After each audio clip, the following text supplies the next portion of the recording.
Hello everyone, I hope you're having a great week, and I'm here with our midweek read aloud for fun and to kind of introduce our next Sunday Bible class topic. We're still looking at people who were faithful to God, who trusted God even when things were scary or hard, okay? So today we're reading one of my favorite books by Kevin Hinckeys. It's called Sheila Rae the Brave. And I know it looks like a book for little kids, and it is, but I will say too, I used to read these Kevin Hinckeys books even to my fifth graders when I taught fifth grade, because I just think they're really good. They have good messages and cute characters, fun characters. Sheila Rae the Brave. Sheila Rae wasn't afraid of anything. See what she's doing? Would you kiss a spider? I would not. She wasn't afraid of the dark. Are you sleeping, Sheila Rae? Her little sister asked. She wasn't afraid of thunder and lightning. But her little sister is, right? She is not liking that. And she wasn't afraid of the big black dog at the end of the block. He's got a stuffed toy she's trying to get back. Might be her sister, she thinks. At dinner, Sheila Rae made believe that the cherries in her fruit cocktail were the eyes of dead bears, and she ate 5 of them. Well, that's just silly, isn't it? I think her parents are like, we are not going to pretend that, Sheila Rae, you know. And little sister, once again, doesn't care for that either. At school, Sheila Rae giggled when the principal walked by. And when her classmate Wendell stole her jump rope during recess, Sheila Rae tied him up until the bell rang. I am very brave, Sheila Rae said, patting herself on the back. I don't think that was too nice to you. Not brave, really. I mean, you shouldn't have stolen her jump rope, but that's not the way we act, is it? Sheila Rae stepped on every crack in the sidewalk without fear. When her sister, Louise, said there was a monster in the closet, Sheila Rae attacked it. And she rode her bicycle no-handed with her eyes closed. Yay, yay, Sheila Rae, her friends yelled, clapping their hands. Just a second. I'm videoing right now. One day, Sheila Rae decided to walk home from school a new way. Louise was afraid to. You're too brave for me, Louise said. You're always such a scaredy cat, Sheila Rae called. I'm not, whispered Louise. That's not very nice, is it? Sheila Rae started off skipping. I am brave, she sang. I am fearless. And there's Louise peeking from behind a tree.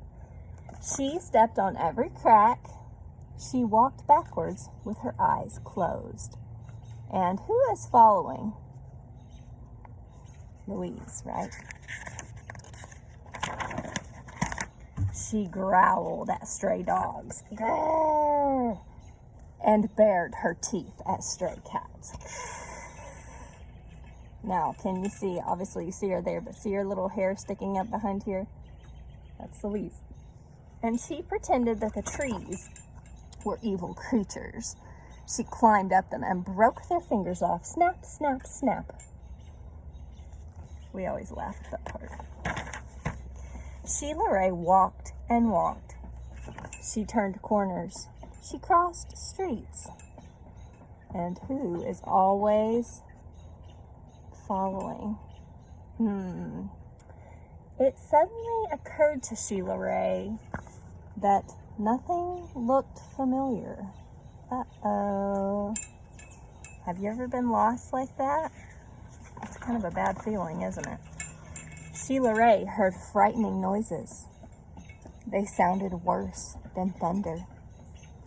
See somebody peeking here? She thought horrible thoughts. They were worse than anything she had ever imagined. I am brave, Sheila Rae tried to convince herself. I am fearless.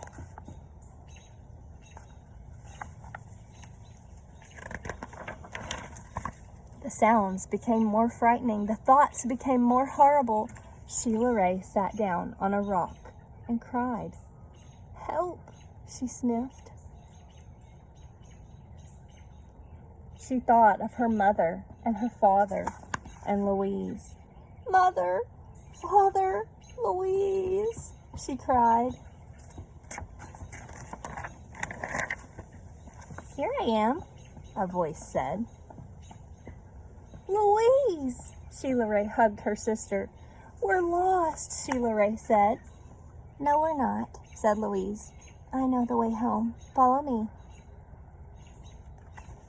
So brave Sheila Rae got a little scared, right? And her sister, who she didn't think was very brave, she knows the way back. Louise stepped on every crack. She walked backwards with her eyes closed. She growled at stray dogs. Look at the dog. And bared her teeth at the stray cats. Sheila Rae kind of like, okay. We like this one, don't we, Jessica?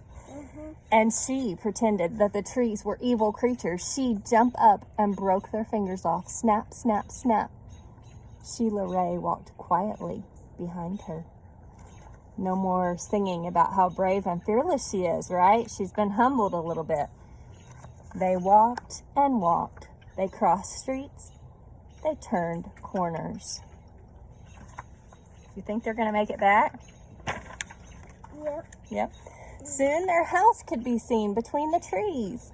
Sheila Rae grabbed Louise and dashed up the street. When they reached their own yard and the gate was closed behind them, Sheila Rae said, "Louise, you are brave. You are fearless." That's nice to hear, isn't it? Mm-hmm. "We both are," Louise said, and they walked backwards into the house with their eyes closed. So they both ended up being brave, didn't they? Mm-hmm. So I wanted to read that one. It's one of my favorites. But also because I was reading in my Bible, trying to look at this coming week's Bible class lesson for us, and I'm excited about it. I wasn't sure exactly who we were going to move into. I figured Moses, because we are starting the story of Moses in Exodus chapter 1. But we're going to look at a couple of ladies, actually, in chapter 1, who were really brave. They pleased God with their courage to do what was right instead of to do what they had been commanded by Egypt's king to do.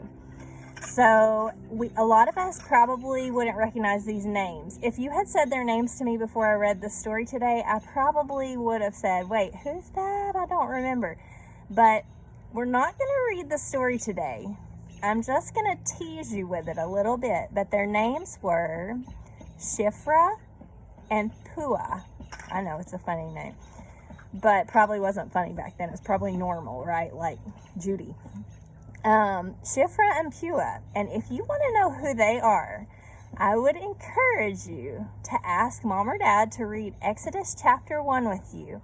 Or if you can read it yourself, read it to yourself to get ready for this week's lesson, to read about these two brave ladies and how exactly they fit in with God's story and how they pleased God, okay? I'll give you a clue. It has to do with Moses, right? Because we're in Exodus at the beginning, and they go and do something that is against what the king has told them to do. So do you have any ideas? Read Exodus chapter 1 and find out, or hang with us on Sunday to find out more about this cool story. Have a good week. Bye, guys.